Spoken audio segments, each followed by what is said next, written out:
So, story time. So, I left my 9 to 5. I think sometime around 2023. I think it's 2023 because I dropped out in 2022. So when I dropped out, I got into a 9 to 5, and then I was doing a 9 to 5 somewhere, and it was this company it was called Innovatech Business Solutions. I think at that time I was also working for an AI call center in Juja. Shout out to Becca Muchieng. He's a very good friend of mine. So when I started Bricklabs AI, I started Bricklabs AI in our bedroom. We used to have a bed sitter there in Juja, and I brought in a few friends, and the friends were people from an organization that we are actually with in JQuat. And so we came together, gave everyone a role, and then we started. And then it ended up that I never continued with that team.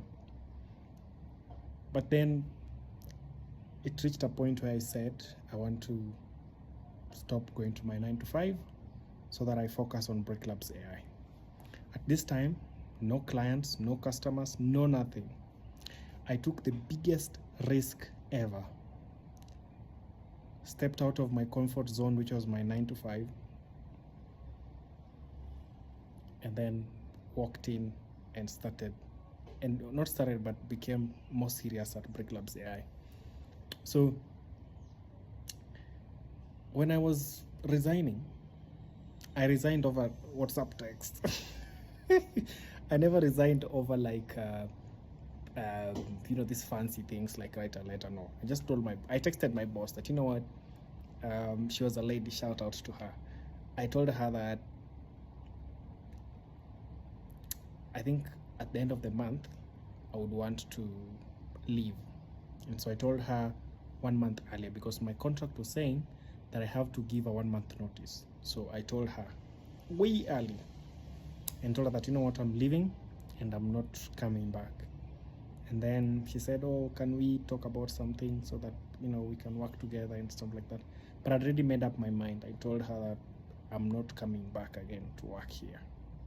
And so I used to work for a company called Schindler. Schindler is the company that creates lifts and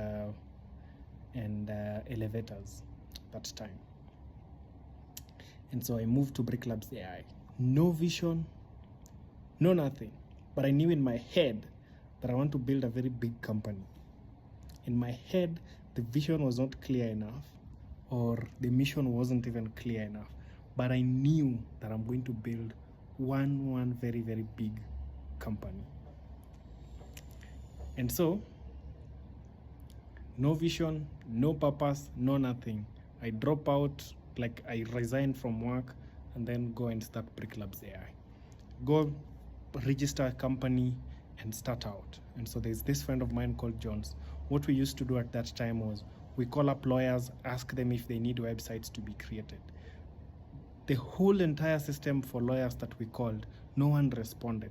But one person responded that wanted us to make for them a Facebook account. And we charged him 700 shillings for that. In US dollars, that's around $5 right now. I think $5 or $4 right now. And so that is actually how we started. And then we moved a bit. And then at that time we were still building Terabot. So Terabot comes into the picture and we put all our focus on Terabot. We build Terabot, we scale it. At this time, I'm like, you know what? I'm eating hand to mouth in such a way that the money that I get here, that is what I do here and that is what I do there. And I go to as many hackathons as possible so that I sustain myself, because I don't want to tell my dad and my mom that, I've left my job and I've left school and all these things. And so we go to hackathons, get money, bring that money, put it back to Terabot. Terabot works out.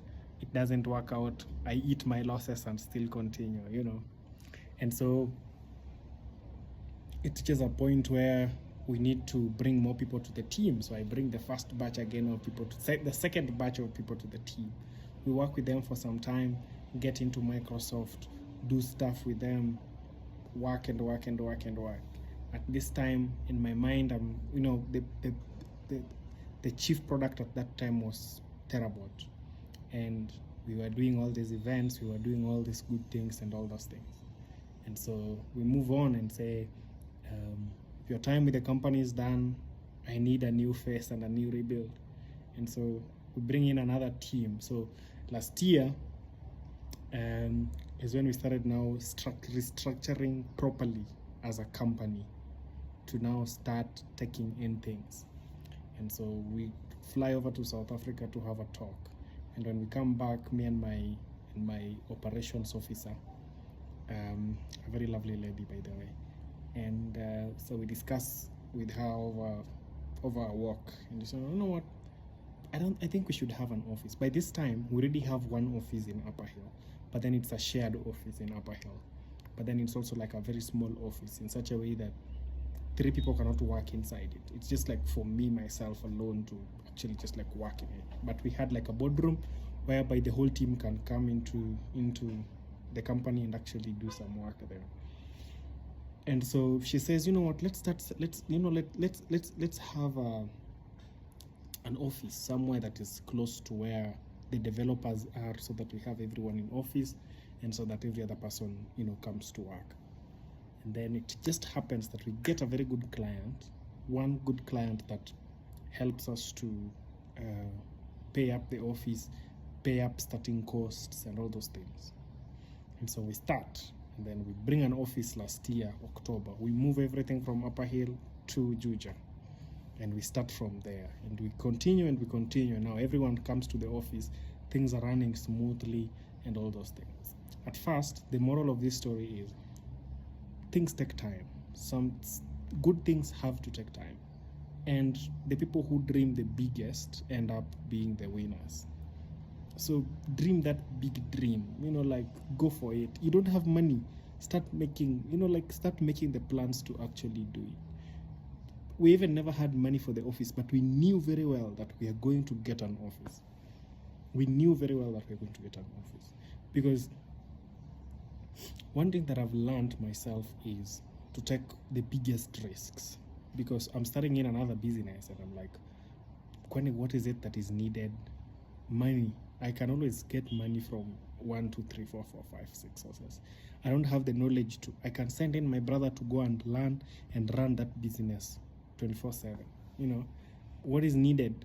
Time. I can trade in my time. I can bring in someone else who knows how to do mental health and all those stuff, so that they take up all those things and do them. And then my time is freed up to actually go do something else. But right now, I can say we are somewhere so good. Last year, we won the fastest growing startup of the year. And then I also won the Young CEO of the year, Yeah, and so far so good. I think we have been able to get somewhere from step 3 to step 4. So this is your call to get out of that comfort zone of yours. Move. You're a startup founder. Take this biggest risk. Walk into a 2-bedroom house. Take that house as your office. It's going to change how you think so much. It's going to change how you think, how you're going to interact with people, and all those things. Look at it this way. There are many students who need attachment opportunities. If you can get some of them to come and help you build your product, you're going to be way, way far. Go take an office space, work from there. Let everyone come to the office. You're going to get a lot of things done. And so that is my story about Breaklabs AI, and that is actually my story about every other thing that I have done so far. And so this is a call to you to wake up and move. We really don't have time here. We don't have time. Things are moving as fast as possible. Thank you.